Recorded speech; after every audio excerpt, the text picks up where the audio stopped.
Newspapers this Wednesday morning to see what the headlines will be and return quickly for some analysis of the matter. We will be seeing the Nation newspaper is where we're kicking the ball this morning. And we see the federal government, Nigeria will come out stronger from CPC label crisis. This is quoting the Minister of Information, Idris, yesterday. Yes, of course, we will come out stronger with that. Otedola here is saying Tinubu's 15% import tariff marks bold step towards $1 trillion economy. We'll tell you more about that. The news direct is also on the same matter. China backs Nigeria against Trump threats, warns against intervention. We just talked about that a few seconds ago. The Leadership newspaper is the next. Southern leaders, others oppose U.S. military intervention in Nigeria. Yep, we'll talk more if we would get in there. The Blueprint newspaper, or rather this Nigeria, is where we're going to next. And again, on China, we stand by you, China tells Nigeria over Trump's threats.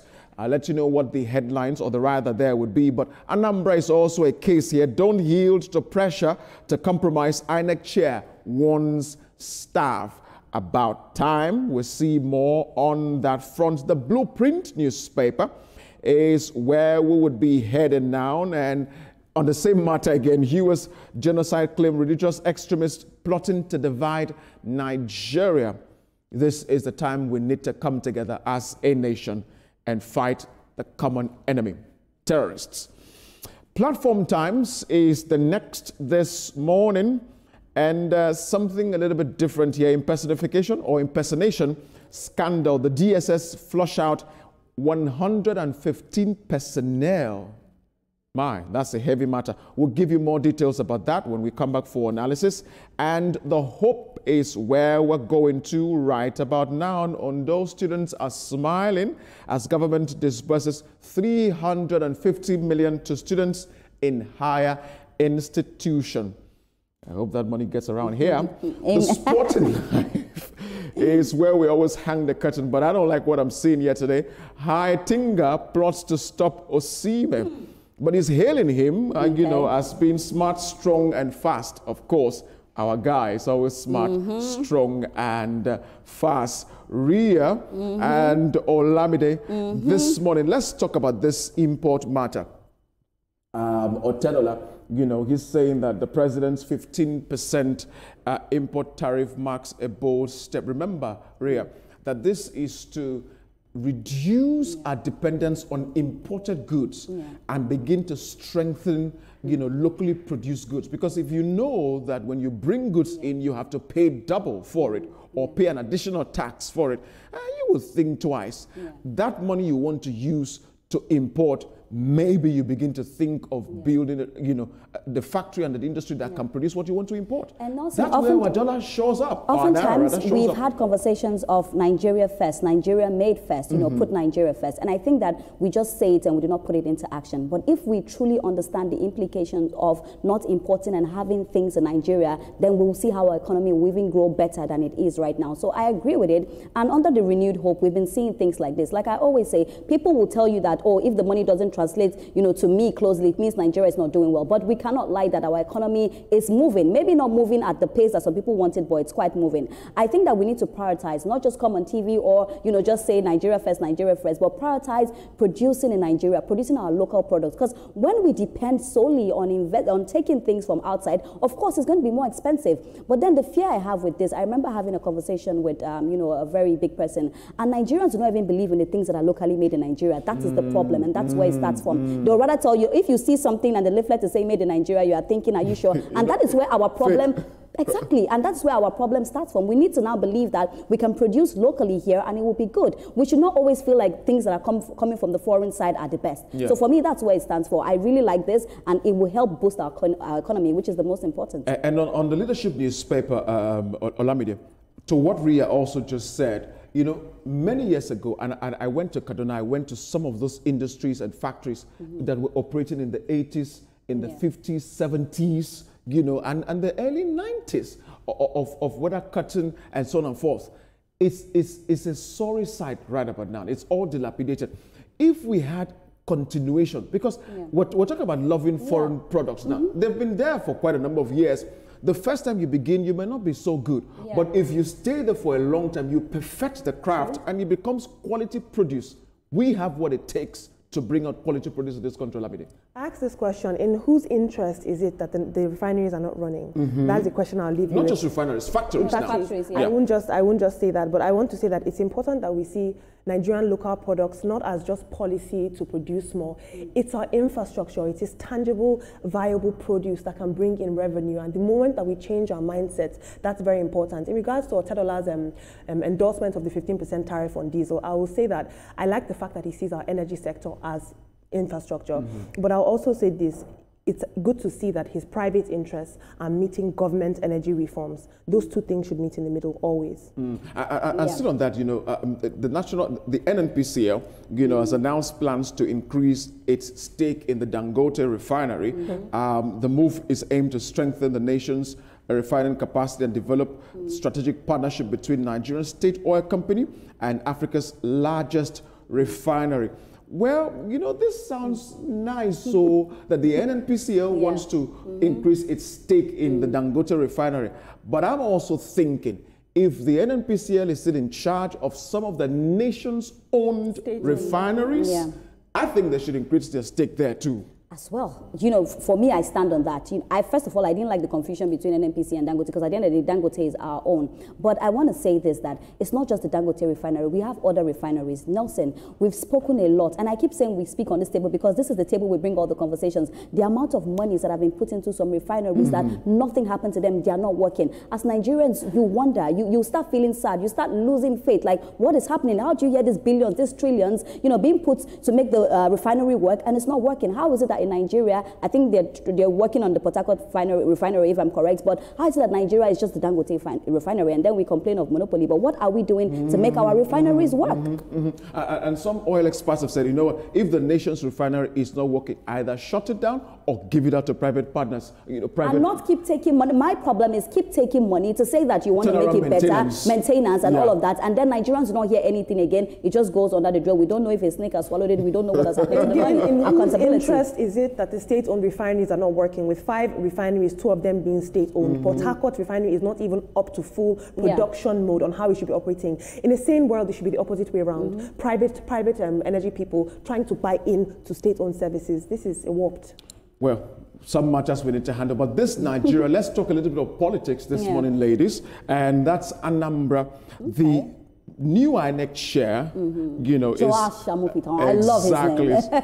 I love his surname especially. You know, he's advising his staffs to say, do not yield to pressure of compromise. And that's one of the things that has been labeled around INEC for quite a while, that, you know, a number of staffs, you know, cash out when it comes to election season. And so the man is saying, I'm going to put my leg on the ground. But what I want to tell Mr. Joash Amopitan, that it's not just about telling them, it's about making policies that make sure that they do not abide to this pressure. Because there will be pressure. Take it or leave it. There will definitely be pressure. In every election, there will be pressure. But for me, I was reading about the Anambra election, and I'm happy that everywhere is still calm and cool in Anambra. I told you, it looks very peaceful and all, but you can never tell, fingers crossed, because we don't know how these politicians behave. But for Mr. Joash as INEC chairman, you know, this is, for Mr. Joash as the INEC chairman, you know, this is the first one that he's going to do. This will help him for 2027. So I want to see how this election will be. I want to see a free and fair election in Anambra. And most importantly, I want people to go and vote for who they really want to vote for. Nobody should force anybody to put them in power when they're not supposed to put in power. So for me, those are the things I'm looking forward to. If this one is good, then I can now put my chest on the ground. I can close my eye and sleep that 2027 is going to be free and fair as well. And I'm wishing the people of Anambra the very best for this election. I couldn't agree more with you, Rhea. Olamide, we saw them sign a peace accord. You know, it's become a routine in our country that each time an election takes place, the forebearers, you know, come and sign this peace pact. It's good though, you know. But you see, it's not about the forebearers who sign. It's about the followers, the supporters.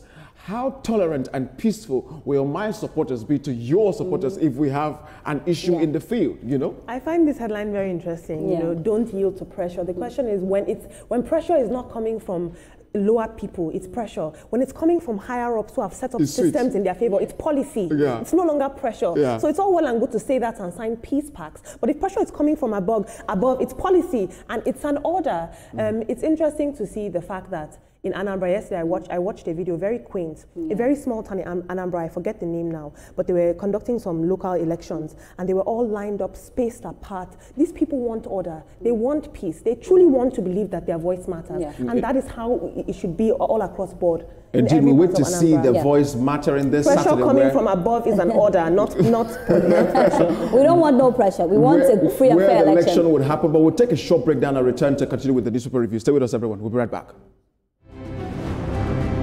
Thanks for staying with us. Let's now continue with our analysis of the newspapers this morning. This Nigeria is where we left it off, and we were talking about the Anambra election, Ria and Olamide. You know, the incumbent governor, Professor Soludo, it's in rare cases, Ria, that we see a jostling of incumbency in this country. Do you think that may happen? That I'm not a soothsayer. We keep our fingers crossed. The people will vote who they truly believe in. But when we talk about Soludo as well, when we talk about infrastructure, he's tried with Anambra in terms of roads and all of that. But at the end of the day, it's not for anybody to say. It's for the people of Anambra to choose who they want their next governor to be. If he's governor and he's not doing well, it's their right to take it. I'm not going to speak on that. But I just want to speak quickly about the peace pact that they signed. And I'm sure that some of them are watching. I just pray that they follow through with it. In Nigeria right now, what we want, what we need, what we deserve is a free and fair election. With everything happening and people thinking that we're a country of particular concern, this is not the time we want to see any bad thing happen in Anambra election, because it will be like, oh, look at what is happening. So once again, I'm just pleading to Joash Amopitan to make sure that his people on the ground, because he can be doing so well, but if he doesn't talk to the people on the ground, it can go the other way around. So I'm hoping that he's able to talk to them, explain to them the reasons why this particular Anambra election has to go well, has to be free and has to be fair. And we also spoke about, the fact that we don't want violence, and sometimes the violence comes from, the people that are the supporters. We should also plead with the big weights that they should talk to their supporters, because at the end of the day, you can either put your supporters right or wrong. If you see they are going the wrong way, you should talk to them and make them understand that we want a fair and peaceful election. Absolutely, absolutely. But the Blueprints newspaper is where we are going to now. And speaking of that CPC matter, country of a particular in interest, the U.S. genocide claim, religious extremists plotting to divide Nigeria. This is according to the federal government. They are saying that religious extremists are really the ones behind this. But you see, we cannot allow ourselves to snowball to such a name tag in this country. So about time that we allow everyone to practice what they want to practice and not infringe as a matter of law, my own religion on your religion. Nelson, religion is a very, very scary thing, I'll tell you. If you put religion on the forefront, it can go bad. And Olamide, take it up. No, go ahead. Go ahead. Olamide has juice for this one. Go ahead. No, I don't actually. I'm firmly listening to what religion is very, very scary. And that's why I do not want us to use religion as the problem. I'll say that because, we had conversations where people said, Christians are dying, Muslims are dying. They are not going to meet you and ask you, are you a Christian, before they kill you. So when you now say there's a genocide of just Christians, you put it on a very bad light. You make religion, people start fighting because of religion, and when that happens, it's very scary. Also talking about that particular concern, a country of particular concern, is worrisome, because when you tag us like that, how do we get investors? How do people believe in Nigeria? So of course, we cannot take that name. That is a name that Nigeria would never take. And I'm happy that the president is doing a lot to say that,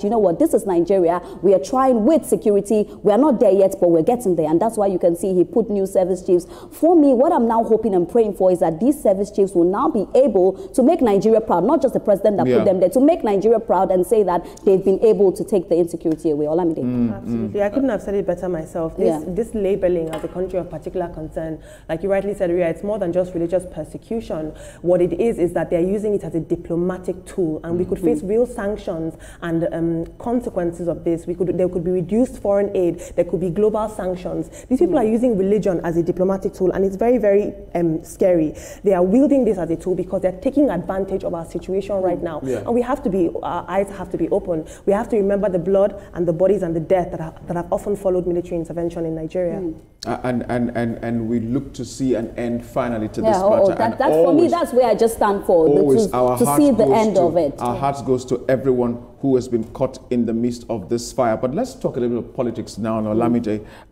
The court has given the PDP a solid go-ahead with their convention.